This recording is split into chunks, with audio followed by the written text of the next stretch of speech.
The wind howled through the broken halls of Winterfell, whispering secrets only the old gods could understand. Snow clung to the stones like stubborn ghosts refusing to let go. High in the godswood, under the shadow of the ancient weirwood tree, Bran Stark sat, his eyes clouded with the distant fog of time. His skin was pale, colder than it should have been, his mind far away, somewhere deep in the past, or maybe even the future. Petyr Baelish watched from a distance, his fingers twitching slightly at his side. It was always in the still moments that he calculated best. He had studied kings and queens, traitors and warriors, and now he studied a boy. No, not a boy. A seer, a threat. Bran Stark knew too much. That much was certain. Littlefinger had hoped the boy's visions were scattered, unproven, delusions at best. But then Bran had said it, chaos is a ladder. The exact words he had whispered to Varys in a darkened hall years ago. That was no coincidence. That was danger. Sansa didn't see it yet. She trusted her brother, or whatever Bran was now. Arya was unpredictable, but Littlefinger had survived worse. He had risen from a minor house to the throne room of kings. If there was one thing Petyr Baelish knew how to do, it was eliminate problems. That night, under cover of moonlight, a plan took shape. A letter rewritten. A servant paid. A dagger cleaned. A whisper planted in the ear of fear. He didn't need to kill Bran, not directly. That would be messy. No, all he had to do was turn Sansa, turn Arya, let them destroy each other. And then the crippled boy in the chair would fall silent forever. But Bran saw more than Littlefinger guessed. He watched shadows dance behind closed doors. He saw Petyr slipping that same dagger into the hands of a cutthroat long ago. The same dagger meant to kill Bran in his sleep when he first fell from that tower. He remembered it all now. And he waited. The next morning, Littlefinger presented himself in the great hall. His tone was soft, concerned. He spoke of loyalty, of trust, of Arya's violent nature. He reminded Sansa of how easily Arya had slit the throats of those Frey men. He hinted that perhaps Arya had never stopped killing. Perhaps she had reasons to turn on her own family. Paranoia is a poison, and Petyr Baelish served it sweet. Sansa's eyes narrowed, torn between what she knew and what she feared. Arya had been acting strangely, distant, secretive, and Bran. Bran spoke riddles, as if he wasn't truly Bran anymore. Petyr could feel it, the tension tightening. He was winning, but what he didn't know was that Bran had already seen this moment, and he wasn't alone. That night, Arya crept into Littlefinger's chambers. She found the letters, the copies, the notes he kept, foolishly confident in his own games. He never thought a Stark girl could be the wolf behind the curtain. She returned to Bran before dawn. "He's moving against us," she whispered. Bran didn't blink. I know. It was all beginning to unravel for Petyr Baelish, but he didn't know it yet. He still thought he had time, still believed in the illusion of control, still played his game of whispers and glances. But this time, the pieces were shifting in ways he hadn't planned for. Bran wasn't just remembering the past, he was watching the future. And in some of those futures, Petyr Baelish sat on the Iron Throne. And in others, he died screaming. The snows fell heavier the next day, as if the north itself sensed a storm coming. Not one born of wind or cold, but of betrayal, blood, and reckoning. Winterfell's walls groaned beneath the weight of ice, but inside, something colder was taking shape. Sansa paced the halls, doubt trailing her like a shadow. Petyr's words had taken root, just as he intended. "She wants your place, Lady Stark," he had said. "Arya has always been wild. You've seen her eyes. There's something broken in her. You're the Lady of Winterfell. She's nothing more than a blade with legs." Sansa tried to push it away, but part of her remembered the strange conversations with Arya, the way her sister had held that dagger, the smile she wore that didn't reach her eyes. Could it be true? Was Arya a threat? Meanwhile, Arya watched. She saw Sansa withdraw, measured her words, felt the old distance between them stretch wider. That's what Petyr Baelish wanted, sisters pulled apart by fear, distrust as sharp as Valyrian steel. But Arya wasn't the girl who left Winterfell, and she sure as hell wasn't stupid. In the crypts, beneath the cold stone eyes of long-dead Starks, Arya found Bran once again. His voice was quieter now, distant, like he wasn't entirely present. "He thinks he's winning," she said. Bran didn't answer right away. When he finally spoke, it was a whisper laced with something hollow. "He doesn't understand the game he's in anymore." Arya tilted her head. "What do you see?" Bran blinked. "I see him handing a dagger to a man in a brothel. I see a letter forged with your sister's name. I see you standing over his body. I see him begging." There was a silence. Arya nodded once. "Good." But while Arya prepared her blade, Petter moved quicker than anyone expected. That night, a servant vanished. The next morning, a letter was found tucked into Sansa's chamber, sealed with an old, unfamiliar sigil. It claimed Arya had met with Cersei's spies, that she had been seen near the Ravenry, that she meant to kill Bran. The fear in Sansa's eyes was genuine. She stormed to Arya's room and demanded answers. Arya didn't deny it. She didn't need to. "You already made up your mind," she said, tossing the letter back. Sansa faltered. "Why won't you just explain?" Arya gave a cold smile. "Because you'd rather believe him." For a moment it seemed like Petter had succeeded. The family that had barely survived was splintering again. But what he failed to see was the trap tightening around him. That evening he was summoned to the Great Hall. He walked in, calm, dressed in black as always. The Stark siblings stood at the front, silent. Snow drifted in through the open gate, catching in Arya's hair. Bran looked like a statue. Sansa stood tall. Petter bowed his head slightly. "You summoned me, Lady Stark?" Sansa's voice rang out like ice cracking over a frozen lake. "Yes, there are some truths we must address." His heart beat just a bit faster. "Of course. I'm always here to protect you." Arya stepped forward, the dagger glinting at her side. Sansa's gaze didn't move. "You told me Arya was dangerous. I feared for your safety. Her behavior, you forged a letter to make it seem like I betrayed our family." A pause, a blink. What are you talking about?" "You planted it in my room, hoping I would turn on her," Sansa continued. "Just like you turned my aunt against her own sister. Just like you whispered in the ears of kings and queens while cutting their throats with secrets." Peter Baelish's smile cracked just for a second. "Sansa, Bran spoke, his voice cold, almost inhuman. "You held a knife to Ned Stark's throat. You told him I did warn you not to trust me." Silence fell. Everyone in the hall stared. Petter looked from one face to another. His charm was failing him now. "You can't prove any of this," he tried. Bran looked directly at him. "I can." There was no more room for lies. But what Petter didn't know, what even Bran hadn't foreseen, was that he had one more move left. Desperation makes men dangerous, and Littlefinger was never one to die quietly. His hand moved fast, toward the blade hidden in his coat. Faster than anyone expected. But not faster than Arya. The hall erupted in motion before anyone could scream. Petter's hand darted toward his coat, fingers brushing the hilt of a concealed blade. For a moment, it was as if the world slowed. The crackle of a torch, the breath of a watching guard, the snow falling silently through the open gates. And then Arya moved like a ghost. She was on him before he could draw fully. Her dagger pressed against his throat in a blink. Not cutting, not yet. Just enough to make his eyes go wide and his body freeze. "I wouldn't," she whispered coldly. Petter's face twisted, part fear, part humiliation. He looked around the hall, at the guards, at Sansa, at Bran, and saw no allies left. For the first time in years, Petter Baelish was truly alone. Still he smiled. It was forced now, brittle. "You've all grown so suspicious." "So cold," he muttered. "It wasn't always this way, Sansa. Remember the Eyrie? I protected you. I saved you." Sansa stepped forward, her voice flat. "You pushed my aunt through the moon door. She was unstable. You murdered her, like you murdered Jon Arryn. Like you lied to my father, like you poisoned everything." His face twitched, and the mask finally broke. "I did what I had to. You think any of these lords and ladies rose without blood on their hands? I played the game better than anyone." "Until now," Sansa replied. "Your game's over." Arya tightened her grip just enough for Peter to flinch. But still, he tried one last move, his oldest trick. "Think carefully, Sansa," he said, voice lower now, dangerous. You kill me here in front of your bannermen with no trial?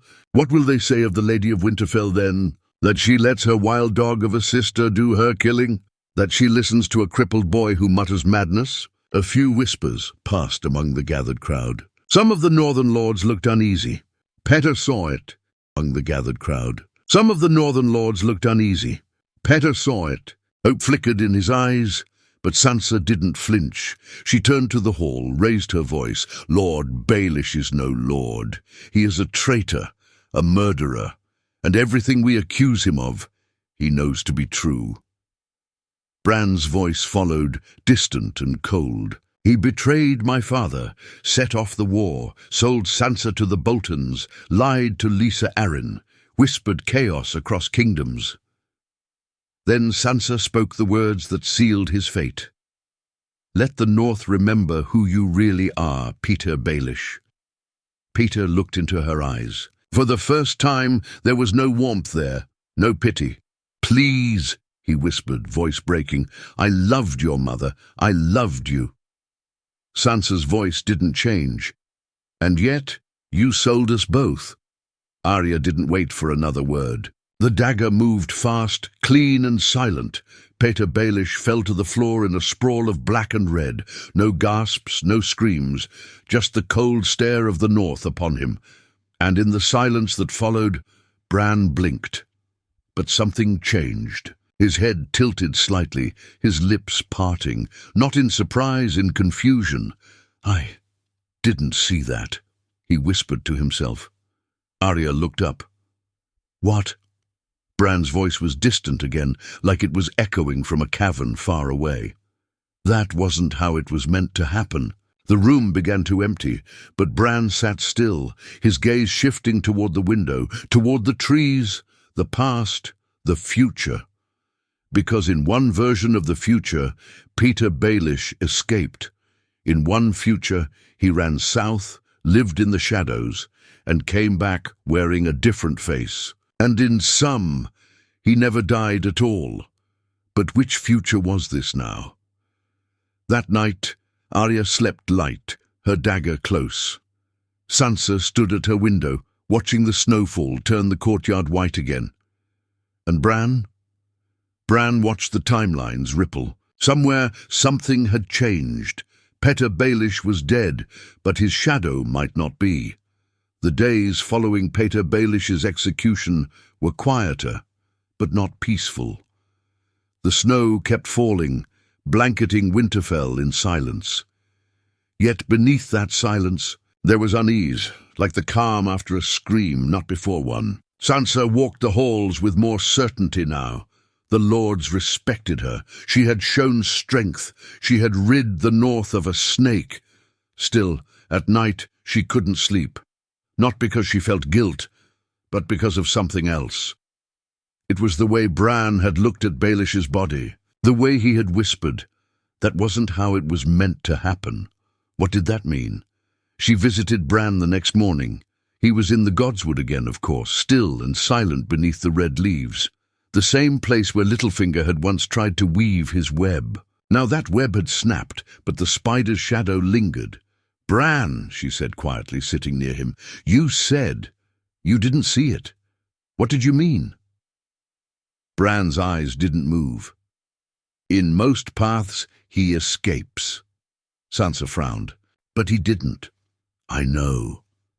She waited for more, but he just stared forward, as if watching something only he could see. He was dangerous, she said. He had to die. Yes. Then why does it feel like something's wrong? Bran finally turned to her slowly. Because something is. Elsewhere in the castle, Arya was watching the guards. Something about them felt different, one in particular. He didn't speak like the others, didn't move like a northern man. He kept to the shadows, but Arya had trained in shadows. She noticed.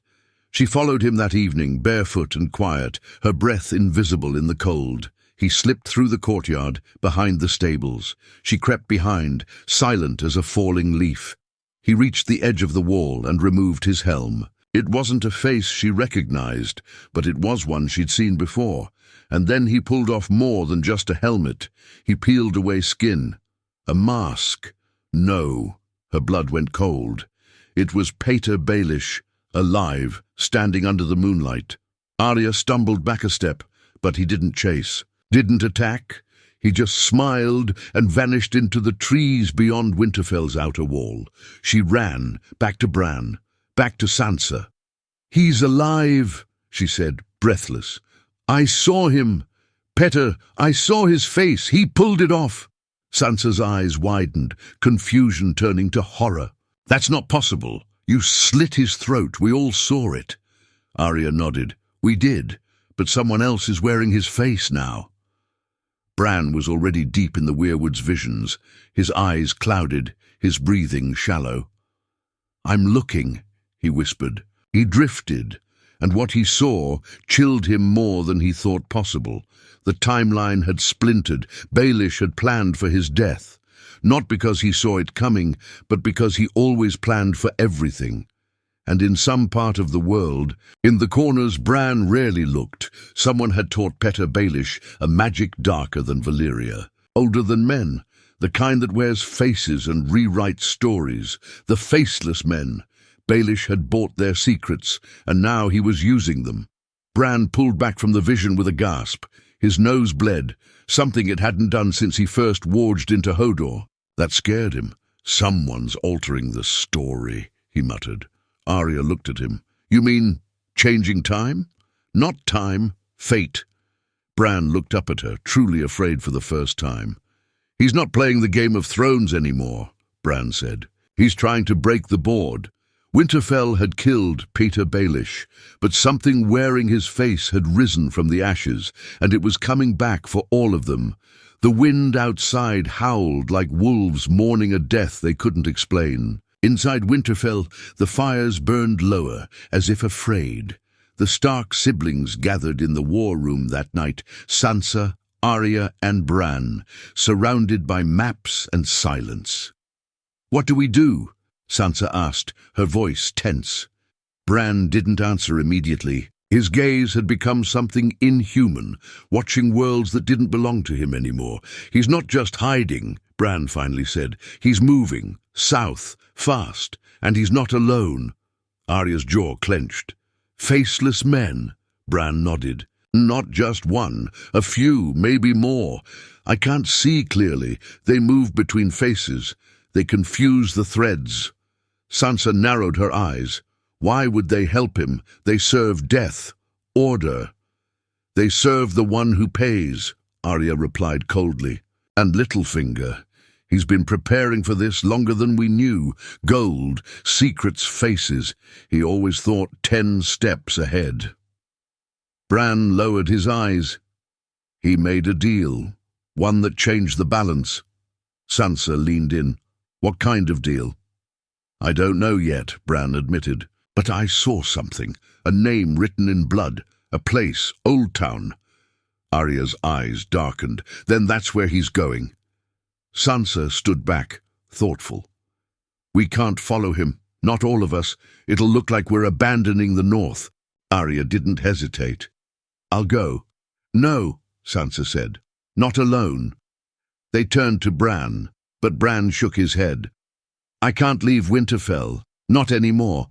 If he's trying to rewrite fate, I need to stay where the roots are deepest. The weirwood, the heart tree, I'm the only one left who can resist him." Arya didn't flinch. "Then I'll go south, quietly." Sansa hesitated, then nodded. "Take Theon's ship. It's fast and unmarked. If you find him, don't wait." Arya's smile was faint and cold. "I wasn't planning to." That night, Arya vanished from Winterfell like smoke on the wind. No goodbyes, just shadows. She rowed hard to the coast, boarded Theon's small ship, and set sail for the Reach. Old Town was days away, but her mind was already there. She remembered the Citadel's dark corners, its hidden knowledge. If Littlefinger was using forbidden magic, that's where he'd go. The records, the blood spells, the faceless books hidden beneath the conclave. Back in Winterfell, Bran sat beneath the weirwood, connected deeper than ever before, but something was wrong. He kept reaching for a future he couldn't touch. It was blurred, rewritten. Something or someone was actively blocking him, changing events as they happened. Bran had seen battles before they started, seen deaths before they happened. But now it was all going black, and in the dark he heard something whispering. Chaos is not a ladder, it is a door. He gasped, eyes flying open. Not his voice, Petter's, but not from memory, from now. Elsewhere, beneath the citadel in Old Town, a hooded man approached a sealed iron door guarded by masked priests. He handed them something wrapped in black silk. A face, one of many. They bowed and let him pass. He entered the chamber of the Forgotten Vault, a place even the maesters feared. It was said to hold ancient relics of blood magic, mirror glass, and dragonfire, things that predated the Targaryens, even Valyria. Petyr Baelish stepped into the darkness, lit only by cold blue flame. He looked at the altar and smiled. So this is how gods are made. He placed another object on the altar, a lock of red hair, Sansa's, and behind him a figure stepped from the shadows. A girl's face, but not Arya, a stolen one. "You have the blood," the figure said. "Now what will you give in return?" Littlefinger's voice was calm, certain, everything, even myself. Because Baelish no longer cared about thrones. He wanted to tear down fate itself. Old Town greeted Arya with a foul scent, salt, ink, and rot. The harbour bustled with maesters, apprentices, and cloaked figures whose names were never spoken. The citadel stood high and still, a tower of knowledge and secrets. Too many secrets. She walked the streets in silence, her face changed, an older woman, weathered and hunched. No one looked twice. She had learned from the best. The many-faced god had taken much from her and given back a deadly kind of grace. Inside the citadel, things had changed. The atmosphere was thicker, paranoid. The conclave didn't speak openly anymore. Too many had vanished, locked in chambers, silenced, or found dead in their sleep. The whispers said a shadow had taken root beneath the library. Something not even the archmasters dared to name. Arya listened from taverns and behind walls. They spoke of a man in grey, a ghost who paid with secrets instead of coin, who knew maesters' sins better than the records did, and who now sat in the Forgotten Vault, calling himself the last true god of Westeros. She knew it was Baelish, but the name he used now was older. No one. She couldn't act yet, not alone. The citadel wasn't built like a castle. It was a maze, traps, guards, ravens, and those he'd bought weren't always obvious. If Petyr had the faceless men working with him, she might be surrounded by enemies in her own skin. But Arya Stark had hunted worse in silence. She slipped into the lower archives first, breathing in dust and candle wax. The door to the vault was below that. Always locked, always guarded. But she didn't need the main path. She followed the rats, followed the smell of blood beneath the walls, until she found a crevice behind the Hall of Faces, one only a corpse-thin girl could squeeze through. She emerged behind the vault wall. What she saw stopped her heart. The vault glowed with strange fire, runes carved into the floor, blood soaking into the stone. Baelish knelt at the center, his old face gone. He wore someone new now, a young man's skin, one Arya recognized. Gendry's. It made her stomach turn. Beside him stood two others, cloaked and masked. One wore her mother's face, the other her own. She blinked hard, breath caught in her throat. Then he spoke. I offered blood and name. The final offering is memory. One of the masked ones stepped forward, holding a black book. Arya recognized it instantly, stolen from the secret stacks of Valyrian lore. It was sealed in dragonbone, written in a dead tongue. Bran had once told her it should never be read aloud. But Baelish opened it and began to chant. Outside Winterfell, Bran shivered so violently the snow around him melted. The tree behind him cracked and bled sap as dark as tar. Sansa ran to his side. "Bran! What's happening?" His voice came out twisted, ancient. "He's rewriting the pattern." "Who?" "Baelish. He's casting the Song of Unmaking, Sansa paled. What does that mean? If he finishes it, the past changes. The truth vanishes. No wolves, no war, no Starks. She swallowed, fear hard in her throat. Then we stop him. Bran shook his head. Only Arya can. But if she sees her own face again, it could destroy her. Back in Old Town, Arya watched as Baelish reached the final line of the chant. The flames turned black. Shadows writhed across the ceiling. And time itself bent. Arya charged. She struck the first masked figure, blade flashing. Her mother's face hit the stone floor with a sickening slap. She didn't flinch. Rage drove her now. Baelish turned, calm, even in surprise. "You're too late," he said. "No," Arya hissed. "You made one mistake." He raised a brow. "You taught me the game." She lunged. But the second masked figure, the one wearing her face, intercepted her. Steel clashed. Sparks flew. Arya stared into eyes that mirrored hers exactly. Every move she made her double countered. It was like fighting a memory, worse, like fighting her own soul. Baelish resumed the chant, each word deeper and darker than before. Arya ducked, stabbed low, barely missing her twin's heart. She was tiring. Whoever wore her face had her strength, her speed. Then she remembered what the many-faced god had taught her. Everyone is no one. She dropped her blade, let herself fall. The double hesitated. Arya rolled, snatched the fallen dagger, and plunged it into the twin's heart in one motion. The figure gasped, collapsed. The face melted away into ash. Baelish shouted the final word, but Arya threw the dagger through the black flame and struck the book from his hands before he finished. The book exploded in white fire. The vault collapsed, and Arya ran. She didn't look back. Smoke choked the sky above Old Town. The citadel burned slowly, not from flame alone, but from within. Books unraveled into ash without fire. Stone corridors twisted. Rooms where they once stored knowledge now led to dead ends, or opened into walls that hadn't been there hours before. Magic, broken and wounded, leaked into reality like blood from a deep stab. Arya escaped the vault before it collapsed completely, but the wound it left in the world didn't close behind her. Something had cracked, not just in the citadel, but everywhere. She felt it in the way the wind blew differently now. The silence between heartbeats. Time itself hiccuped, small skips. Children crying with words they didn't understand. A man aged 20 years overnight in the alley. A girl sang a song Arya hadn't heard since Ned Stark was alive. Only no one taught it to her. She found a horse, rode fast. South wasn't safe, and Winterfell was calling. Far to the north, Bran felt every shift like a knife in his skull.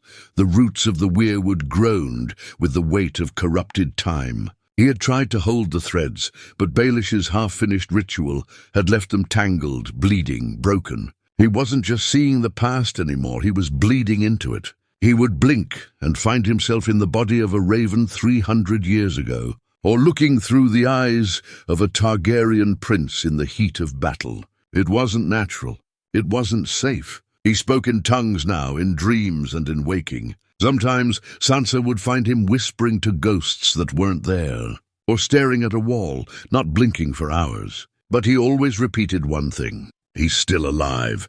Sansa had begun to believe it, even after Arya sent word of the vault's destruction, even after Baelish's spell was broken. Something wasn't right. People were forgetting who Baelish was, forgetting what he did. When Lord from the Vale arrived at Winterfell claiming he had no idea who Peter Baelish ever was, even though the man had once raised him like a son. A servant who once testified against Baelish in the Great Hall couldn't recall the trial. Even Maester Vulcan, a man who recorded everything, flipped through his books and found blank pages where Peter's name had once been written. It wasn't just memory, it was history, being erased. Sansa looked to Bran in desperation. "Can you stop this?" He looked up with hollow eyes. "No, because it's not just him anymore. The past is breaking." Arya arrived days later, blood-stained and pale, but alive. She went to Bran first. "What did he do?" she asked. Bran's voice was empty. "He wrote his name in the cracks of the world. That ritual wasn't meant to make him a god. It was meant to make him permanent. Not alive, not dead, just there. Arya sat back furious. Then how do we kill what doesn't exist? Bran didn't answer. His eyes were rolling back now, flashing through time, through centuries. His breath quickened. Bran! Arya grabbed his shoulders. What do you see? His voice changed again, deep, layered, voices echoing behind his like thousands speaking at once. He's rewriting the Red Keep. He's wearing the face of the Lord of Sunspear. He's standing beside the Queen of Ashes. He is every whisper in the court. He is me. Arya froze. What did you say? Bran blinked, then whispered, In one path, I don't stop him. In another, I become him. Sansa's voice shook. No, but Bran nodded. He's trying to overwrite my memory, my power. If he succeeds, there will be no three-eyed raven, just him, watching, always guiding Westeros into the world he wants. Arya's hands curled into fists. Then we kill him again. Bran shook his head. No, he's gone beyond the body. He's not in one place anymore. We have to cut the root, the origin. Sansa narrowed her eyes. Where? Bran looked up slowly. King's Landing. Before the war, before the climb, before the lies. Arya went still. You mean go back? Bran nodded once. One last vision. I'll open the gate. You walk through it. And then you kill him before he ever starts. Arya said nothing. She simply took a breath and said, Open it. The wind was warm in King's Landing. Not yet choked by wildfire or scarred by dragons, the city still breathed with the careless noise of peace. Gold cloaks laughed in the streets. Merchants shouted at sunburned nobles. Children ran barefoot through alleyways untouched by shadow. It was a world unaware of the blood it would one day drown in. Arya stood in the middle of it all, cloaked in plain linen. Her face changed once more, young, southern, forgettable. Bran's voice echoed in her mind like a fading dream. Find him before the brothel, before the dagger, before the lies. She had only one chance, one sliver of time. She walked through the lower streets, where Petyr Baelish's story first began, when he was still a minor lord with no name, no coin, no power. When all he had were whispers, charm, and the hunger to be something more. The chaos hadn't begun yet. Not the letter to Lysa Arryn, not the plot to frame Tyrion, not the game that would kill Ned Stark and topple kingdoms. But the seed was here. She found him at dusk, sitting in a tavern near the Dragon Gate, counting coins that weren't yet his. Still young, still smug, already dangerous. His eyes caught hers for a moment too long. He smiled. You look familiar. She tilted her head. I don't.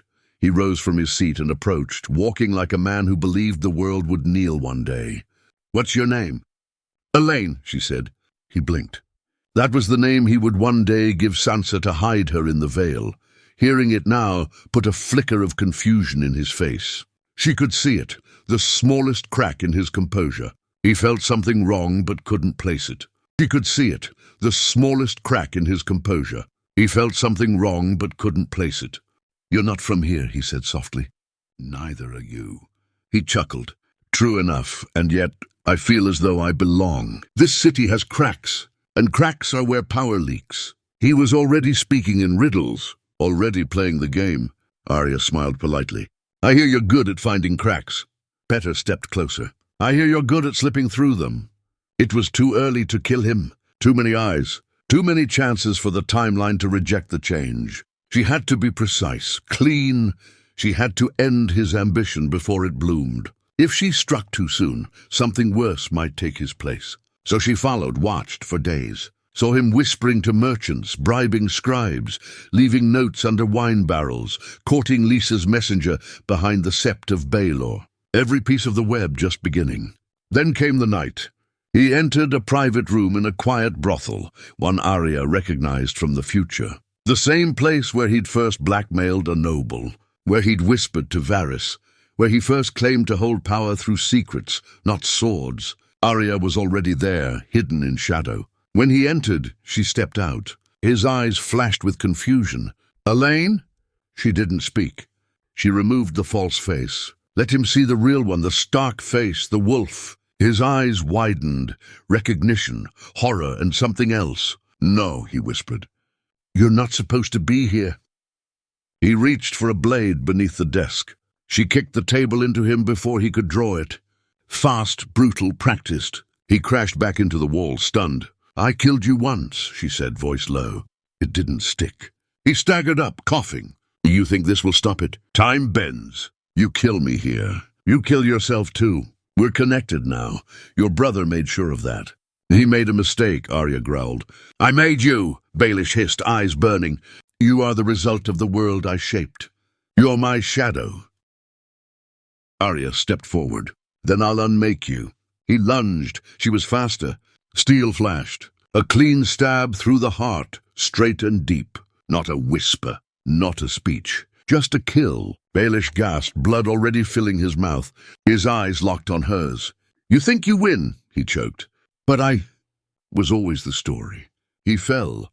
For the last time. The room pulsed. Arya stumbled. The air thickened, cracked. Reality bent around her as time screamed. Bran's voice pierced through. "Come back now, before the path seals." She gritted her teeth, clenched her fists, and stepped back into the dark. Arya awoke beneath the godswood in Winterfell. Snow fell gently. Sansa stood above her. "You were gone for hours." Arya sat up slowly. "It felt like years." Sansa smiled faintly. Bran said it worked. Arya turned. Bran was already watching her, calm again, quiet. "He's gone," Bran said. "Completely?" Arya asked. Bran nodded. "No more whispers. No more cracks in the past. The game ends with him." The snow kept falling. Winter was still here. But for the first time in years, it felt like the world could breathe again. No more chaos. No more ladder. Just snow and Starks and silence, and somewhere beneath it all, the North remembered.